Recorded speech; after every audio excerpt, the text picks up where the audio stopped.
warahmatullahi wabarakatuh. Selamat pagi, salam sejahtera untuk kita semua. Senang bertemu dengan Anda semua yang tentunya memiliki semangat yang tinggi untuk belajar banyak sekali hal baru pada periode belajar di tingkat perguruan tinggi. Bagaimana? Apakah Anda siap? Kita mulai.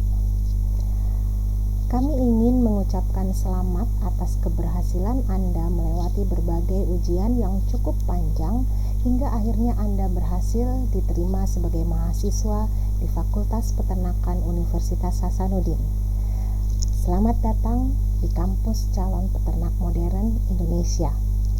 Untuk mengawali perkuliahan di Fakultas Peternakan Universitas Hasanuddin, perlu Anda mengetahui beberapa hal yang menjadi panduan saat Anda belajar di perguruan tinggi. Meskipun sama-sama kegiatan belajar, tapi situasi dan cara belajar hingga bangku SMA sangat berbeda dengan situasi belajar di perguruan tinggi.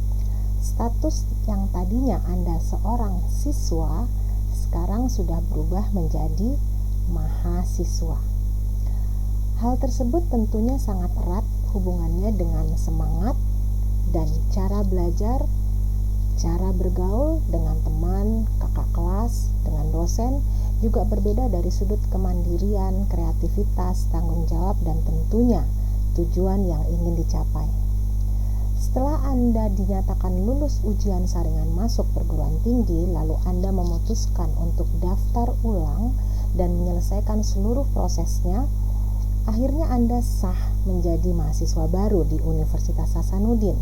Pada hari perdana, Anda mengalami momen yang hanya satu kali dirasakan dalam hidup, yaitu saat prosesi penerimaan mahasiswa baru secara resmi oleh Universitas Hasanuddin yang dihadiri oleh para guru besar dan pimpinan Universitas Hasanuddin. Di saat itulah Anda berjanji untuk menjadi mahasiswa yang berprestasi di bidang akademik dan non-akademik. Janji itu diucapkan sebagai niat awal Anda berkiprah di dunia dan status yang baru yaitu sebagai mahasiswa Universitas Hasanuddin. Di saat itu pula Anda mendengar lagu himne dan mars Universitas Hasanuddin yang sairnya adalah semangat dan janji Anda sebagai insan Universitas Hasanuddin. Anda mengenakan jas alma mater kebanggaan untuk pertama kalinya secara resmi. Bagaimana rasanya? Bangga, haru, semangat, dan lain-lain tentu bercampur jadi satu dalam dada Anda. Ya.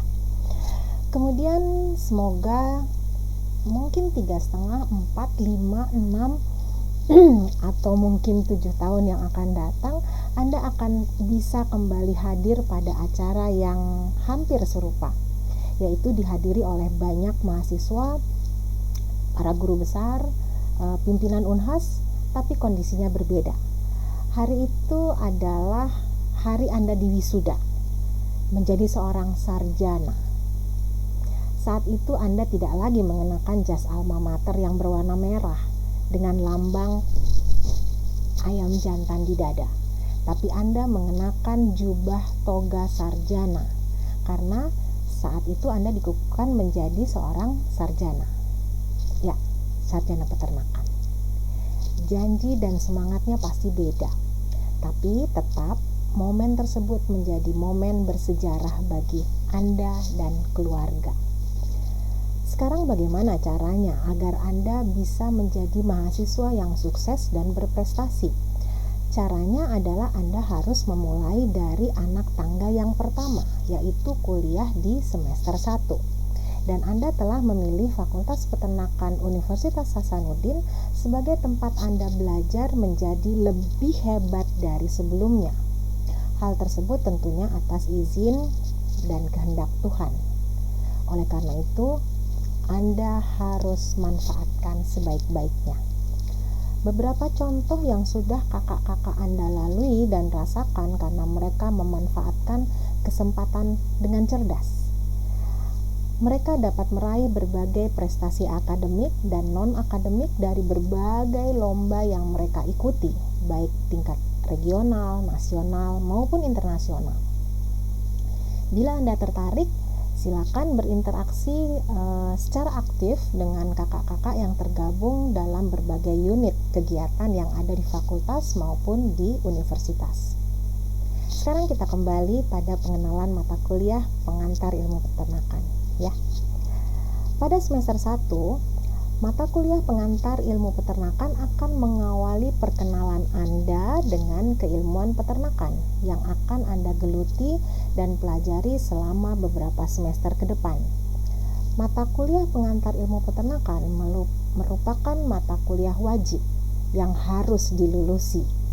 Materi yang akan disampaikan selama Anda belajar tentang mata kuliah pengantar ilmu peternakan akan berkisar tentang garis besar dan dasar tentang keilmuan peternakan yang akan Anda pelajari lebih dalam pada mata kuliah lain di semester-semester berikutnya. Dengan mempelajari materi pada mata kuliah pengantar ilmu peternakan, diharapkan Anda akan memiliki rasa ketertarikan, rasa penasaran yang tinggi untuk mencari tahu dan rasa ingin mempelajari lebih detail tentang banyak hal di dunia peternakan yang tentunya dalam rangka menggali dan mengenali potensi Anda sebagai calon pemimpin Indonesia. Sekarang saya perkenalkan tim dosen yang akan menemani Anda mempelajari materi pada mata kuliah pengantar ilmu peternakan. Yang pertama ada Profesor Dr. Ambo Ako MSc yang akan membawakan materi seputar ternak besar. Kemudian Dr. Wempi Pakiding MSc yang akan membawakan materi seputar ternak unggas. Selanjutnya Profesor Dr. Muhammad Rusdi MSc yang akan membawakan materi seputar pengenalan tentang sarana produksi peternakan dan juga seputar pakan serta lingkungan yang berpengaruh pada ternak. Kemudian Dr. Sahriyadi Kadir MS yang akan membawakan materi yang berkaitan dengan sosial dan ekonomi peternakan. Profesor Dr. Hewan Ratmawati Malaka MSc, beliau akan membawakan materi yang berkaitan dengan teknologi yang digunakan dalam dunia peternakan. Juga beliau akan mengulas tentang produk-produk hasil ternak. Dan saya, Profesor RR Sri Rahma Aprilita Bugiwati MSc PhD, saya akan menemani Anda mengenali tentang sejarah dan asal-usul ternak, bagaimana mulainya hewan didomestikasi hingga akhirnya menjadi ternak. Saya juga akan mengenalkan berbagai istilah yang umum digunakan di dunia peternakan dan wajib Anda hafal serta dipahami. Saya juga akan mengenalkan pada Anda berbagai hal tentang ternak kecil. Misalnya, kita akan mempelajari perbedaan domba dengan kambing. Bagaimana? Mulai tertarik untuk belajar? Seperti yang telah saya sampaikan bahwa tidak mungkin kami berenam dapat menyampaikan semua materi yang sangat banyak dalam perkuliahan yang hanya 1 jam 40 atau 50 menit setiap pertemuannya. Oleh karena itu, Anda diharapkan dengan aktif menambah sendiri materi belajarnya dengan mencari bahan bacaan yang berkaitan dengan tema yang akan atau telah dibahas. Oke, siap? Bila kita rangkum, materi kuliah yang Anda harus kuasai pada mata kuliah pengantar ilmu peternakan bisa kita kelompokkan menjadi 5 kelompok besar dengan pendampingan dari 6 orang dosen tadi yang saya sudah perkenalkan. Jadi yang pertama kita akan mengenal peternakan secara umum, mulai dari asal-usulnya, kemudian domestikasi ternaknya, kemudian Anda juga akan mengenal bagaimana yang namanya ternak besar, ternak kecil, hingga ternak unggas. Kemudian sedikit kita akan mengenal ilmu nutrisi dan pakan ternak, juga ilmu sosial ekonomi peternakan, dan juga mengenal peran teknologi dalam dunia peternakan. Di masa pandemi, perkuliahan akan dilaksanakan secara tatap maya atau secara online atau secara daring dan dikombinasikan dengan metode belajar mandiri. Waktu pelaksanaan kuliah adalah terstruktur, artinya berdasarkan jadwal yang disusun oleh pihak fakultas. Belajar secara daring tentunya memiliki tantangan tersendiri karena dianggap lebih bebas dan lebih fleksibel. Meskipun demikian, Anda sebagai peserta didik atau pembelajar justru dituntut agar lebih komitmen untuk melakukan pembelajaran secara mandiri di rumah. Selain itu, perangkat teknologi seperti smartphone, laptop, dan jaringan internet harus tersedia. Bagaimana caranya agar kuliah secara daring dapat dilakukan secara efektif? Anda diharapkan menjaga beberapa hal yang menjadi etika dan menjadi janji Anda. Antara lain, sebelum melakukan kegiatan perkuliahan sebaiknya Anda mandi, kemudian sarapan terlebih dahulu, dan biasakan berpakaian yang sopan dan wajar sesuai waktu, tempat, dan kegiatan Anda. Khusus untuk pakaian, mungkin ada mahasiswa yang bingung harus berpakaian apa dan bagaimana karena terbiasa menggunakan seragam sekolah selama 12 tahun. Untuk kegiatan di kampus, baik itu kuliah, praktikum, mengikuti kegiatan akademik lainnya, sebaiknya menggunakan pakaian yang sesuai dengan aktivitasnya. Artinya, misalnya di kelas, di laboratorium, di kandang, di lapangan, tentu ada pakaian yang semestinya digunakan. Jangan dicampur. Pakaian yang sopan selama beraktivitas di kampus adalah kemeja atau kaos yang berkerah, bukan kaos oblong yang bundar leher. Usahakan untuk tidak terlalu ketat atau terbuka untuk mahasiswi. Untuk pakaian bawahan itu biasanya menggunakan celana panjang dari bahan kain atau boleh dari bahan denim atau jeans, tapi yang sopan dan rapi, tidak robek dan tidak ketat. Untuk mahasiswi yang mengenakan rok, diharapkan bahan rok tidak transparan, tidak ketat, dan panjangnya melewati lutut. Untuk yang berbusana muslim, silakan menyesuaikan. Perhatikan untuk acara formal seperti seminar, sidang sarjana, menghadiri seminar atau acara fakultas, acara universitas yang menggunakan jas alma mater, biasakan menggunakan baju bawahan berwarna gelap atau hitam dan berbahan kain, bukan jeans. Untuk sepatu, diharapkan menggunakan sepatu yang tertutup dan bukan sandal atau sepatu gunung. Pada kegiatan resmi, sama seperti ketentuan berpakaian, diharapkan menggunakan sepatu yang tertutup dan pantofel untuk mahasiswi. Kita kembali ke etika perkuliahan, ya. Biasakan selalu mencek reminder jadwal perkuliahan agar Anda tidak terlambat hadir. Sebaiknya Anda hadir sebelum waktu kuliah dimulai, sekitar 5-10 menit sebelum waktu yang ditentukan. Keterlambatan hadir akan merugikan Anda sendiri dan mengganggu teman atau dosen yang sedang mengajar. Anda diharapkan memulai kuliah dengan niat yang baik, yaitu ingin lebih banyak tahu dari sebelumnya dan ingin menguasai banyak hal dari materi yang dipelajari, bukan sekedar mengejar nilai atau cepat jadi sarjana. Bukan itu. Biasakan berdoa sesuai keyakinan sebelum melakukan suatu kegiatan. Mintalah agar Tuhan membantu dan memberikan kemudahan pada Anda untuk bisa mengerti hal yang sedang Anda pelajari. Usahakan menjaga konsentrasi dan semangat sehingga Anda tidak tertidur selama perkuliahan berlangsung. Jangan lupa untuk menyimak dengan baik materi perkuliahan yang dosen sampaikan. Jadi sambil Anda mencatat hal-hal penting tentang materi perkuliahan. Selalu jaga kejujuran, disiplin, dan kerja keras saat belajar. Nilai baik tapi bukan hasil sendiri, tentu akan sangat memalukan. Dan bagaimana mempertanggungjawabkannya pada masyarakat dan pada Tuhan. Disiplin mengikuti kelas tidak hanya berpengaruh signifikan pada penilaian akhir, termasuk IPK, tapi juga mempengaruhi tingkat pemahaman Anda terhadap materi kuliah.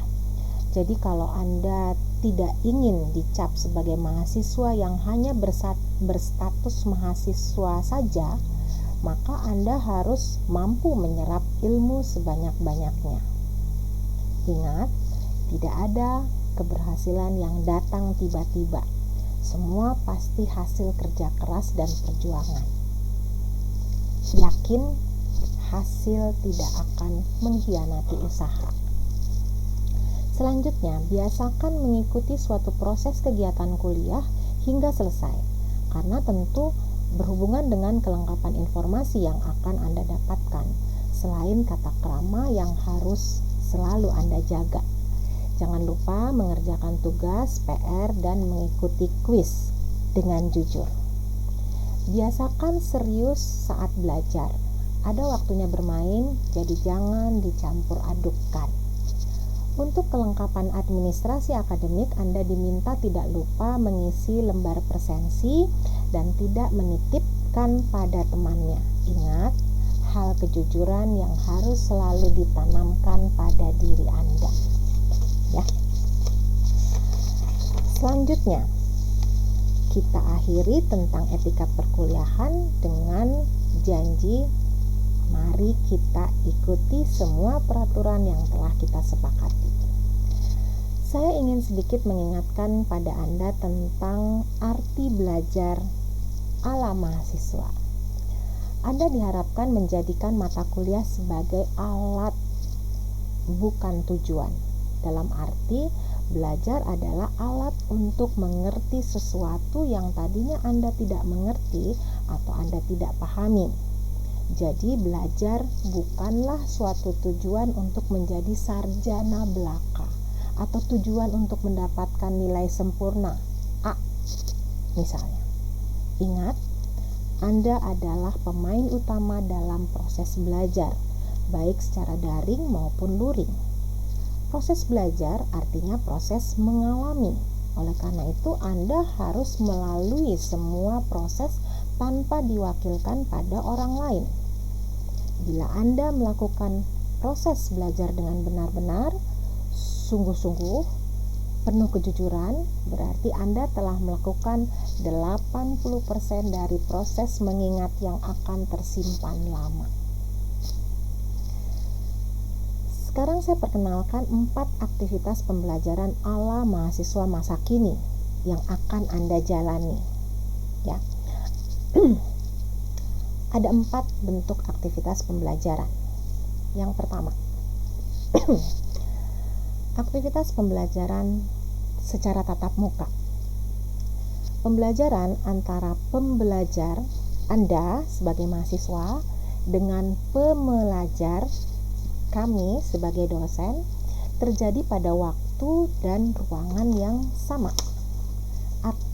Aktivitas pembelajaran ini sudah sangat Anda pahami dan selalu Anda lakukan sejak Anda di bangku SD sampai SMA.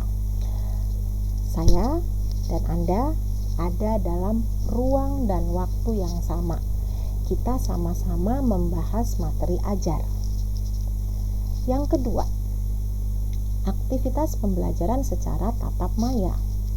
Pembelajaran antara pembelajar dan pembelajar terjadi pada waktu yang sama, tapi ruangnya berbeda satu sama lain.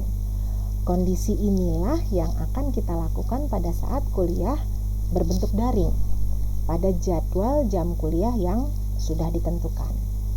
Kita bisa melakukan diskusi tentang materi yang telah Anda baca sebelum hari perkuliahan. Anda bisa melakukan kuis atau ulangan harian waktu Anda masih SMA.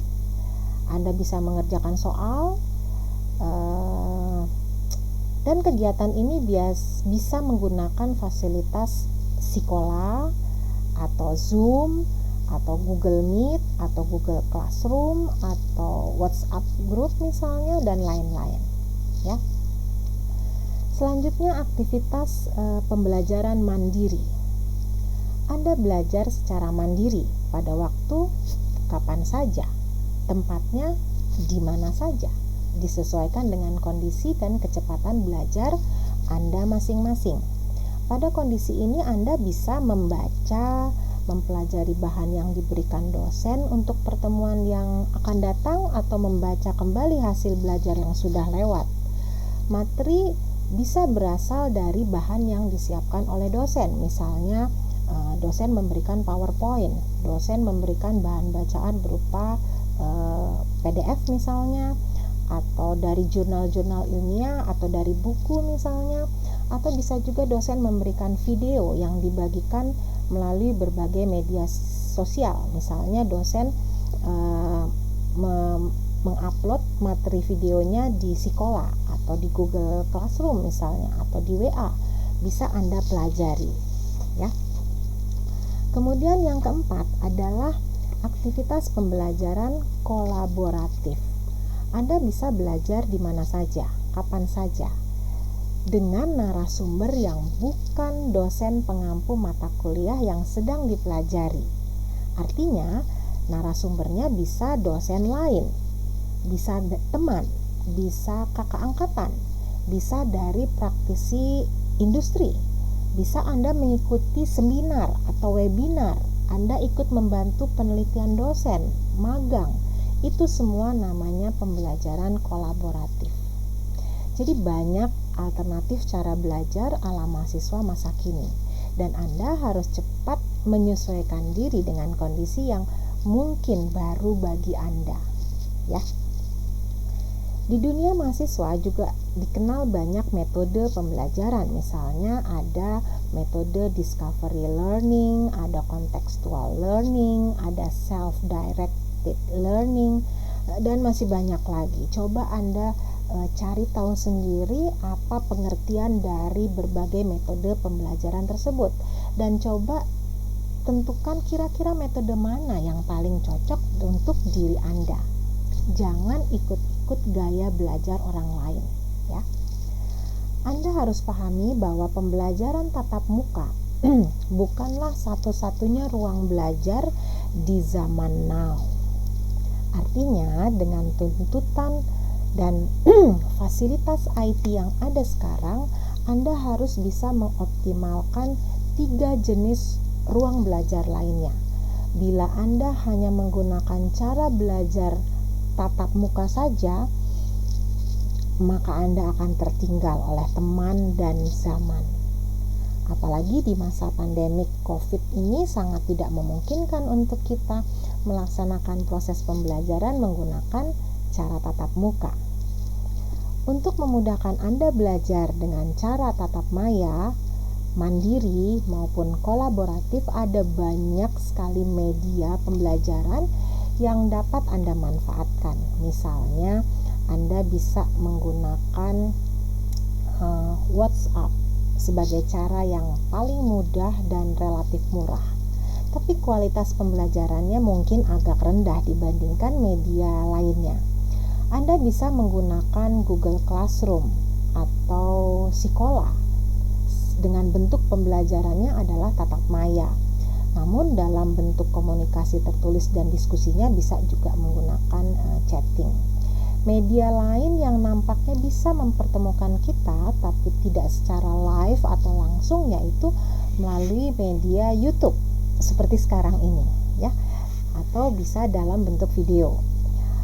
Bisa juga media pembelajaran yang paling mendekati pembelajaran tatap muka adalah melalui media Google Meet atau Zoom, di mana kita bisa bertemu muka langsung namun secara virtual ya. Nah, di akhir perkuliahan dalam 1 semester, Anda akan menerima nilai akhir dari proses pembelajaran yang Anda telah lakukan. Nilai-nilai tersebut merupakan akumulasi dari berbagai bentuk penilaian, mulai dari presensi kuliah, keaktifan saat berdiskusi saat kuliah, mengerjakan tugas atau PR, mengerjakan kuis dengan benar dan jujur, hingga mengikuti ujian final.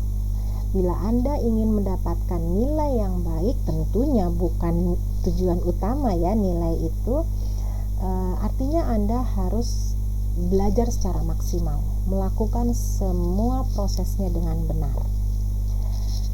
Universitas Hasanuddin telah memiliki sistem yang mengelola seluruh proses pembelajaran, mulai dari pembagian materi ajar, pekerjaan rumah, kuis, tugas, pengumuman, kehadiran, ujian, dan lain-lain dalam sistem yang disebut Sikola, sistem kelola pembelajaran.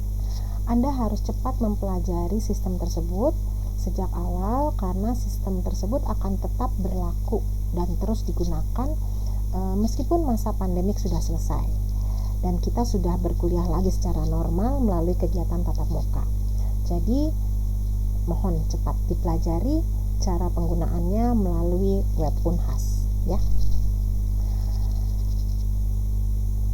Silakan pelajari sikola.unhas.ac.id. Oke. Di awal perkuliahan, semua mata kuliah akan melakukan semacam perjanjian antara mahasiswa dengan tim pengampu mata kuliah dalam bentuk kontrak perkuliahan. Silakan Anda pelajari semua poin-poin yang tercantum dalam kontrak perkuliahan ini. Jadi misalnya kita buat perjanjian bahwa materi kuliahnya bisa berupa video, PowerPoint, bahan bacaan yang disajikan dalam bentuk daring. Jadi bisa Anda temui di dalam Sikola, cari materi kuliahnya dalam Sikola, bisa mungkin dalam Google Classroom, mungkin ada dosen yang menggunakan Google Meet, atau ada juga dosen yang hanya menggunakan Zoom atau menggabungkan antara Sikola dengan Zoom, macam-macam bisa saja kemungkinan itu terjadi. Kemudian aktivitas pembelajarannya itu ada metodenya, metode tadi, metode kedua, ketiga, dan keempat ya. Kemudian bisa cara diskusi, bisa bentuknya tugas mandiri, aktivitas pembelajarannya bisa berbentuk tugas dalam kelompok atau dalam bentuk PR atau ada kuis dan lain-lain. Kalau terjadi pembatalan atau penggantian waktu kuliah, itu akan diganti dengan jadwal yang sesuai kesepakatan antara Anda dan dosennya, dan kemudian akan diumumkan di WA group atau bisa melalui ketua kelas yang mengumumkan. Intinya seluruh mahasiswa harus mendaftar pada Sikola ya untuk semua mata kuliah. Mahasiswa harus masuk dalam Sikola dalam sistem kuliah daring sekitar 10 menit sebelum perkuliahan dimulai, dan biasanya itu tidak diperkenankan mengikuti perkuliahan baik kuliah secara daring maupun luring kalau sudah lebih dari 5 menit dari jadwalnya. Jadi kalau kuliah jam 8 sebaiknya Anda sudah siap di kelas sebelum jam 8. Jadi kalau jam 8 teng, dosennya mulai mengajar ya. Jadi kalau Anda baru masuk 8:10, maaf ya. Selanjutnya tadi sudah disampaikan, saat kuliah pakaiannya harus rapi, bersih, sopan, dan jangan kaos oblong. Kemudian ini harus diingat bahwa kehadiran kuliah itu minimal 80% dari total 100%. Jadi kalau katakanlah kita akan berkuliah 16 kali, berarti Anda minimal harus masuk 14 kali pertemuan. Jadi kalau Anda hanya masuk 13 kali, 12 kali, biasanya tidak boleh mengikuti ujian akhir ya. Jadi tolong diingat, kalau tidak perlu sekali jangan bolos. Usahakan 16 kali pertemuan Anda ikuti semuanya. Kemudian saat kuliah berlangsung, tolong semua situs lain di laptop dan di HP harus dimatikan. Jangan melakukan kegiatan lain saat kuliah, jangan tidur atau nonton film atau ngobrol atau melakukan pekerjaan, buat PR misalnya. Jangan lakukan seperti itu. Kemudian jangan keluar masuk saat sedang kuliah. Meskipun pada sistem daring mungkin dosen tidak tahu kalau Anda keluar masuk ya, tapi ini etika. Kemudian seluruh tugas, PR, dan kuis tolong dikumpulkan sesuai tanggal dan jam yang ditentukan. Ingat, kalau dikumpulkannya melalui sistem, misalnya melalui Sikola, itu kalau terlambat satu menit saja terlambat, itu sistem akan menolak, ya. Kemudian tolong jujur, tadi sudah disampaikan, segala bentuk kecurangan dan plagiarisme saat ujian, saat buat PR, buat tugas, buat laporan, saat melakukan kuis itu merupakan tindak kriminal dan memiliki sanksi akademik serta hukum yang berlaku, ya. Kemudian tadi sudah disampaikan penilaian akhir dari mata kuliah pengantar ilmu peternakan yang didapat oleh mahasiswa itu berdasarkan akumulasi dan persentase dari nilai kuis, tambah nilai ujian akhir, ada kehadiran, tugas, diskusi yang diberikan oleh masing-masing dosen fasilitator mata kuliah pengantar ilmu peternakan. Dan sumber referensi untuk tambahan informasi dari materi kuliah itu sifatnya bebas. Anda boleh mencari referensi dari manapun, ya. Untuk menutup materi pengantar ini, saya berpesan bahwa belajarlah dengan penuh semangat, kerja keras, tanggung jawab, karena masa depan Anda ada di tangan Anda, dan itu dimulai dari usaha Anda sekarang. Selamat belajar.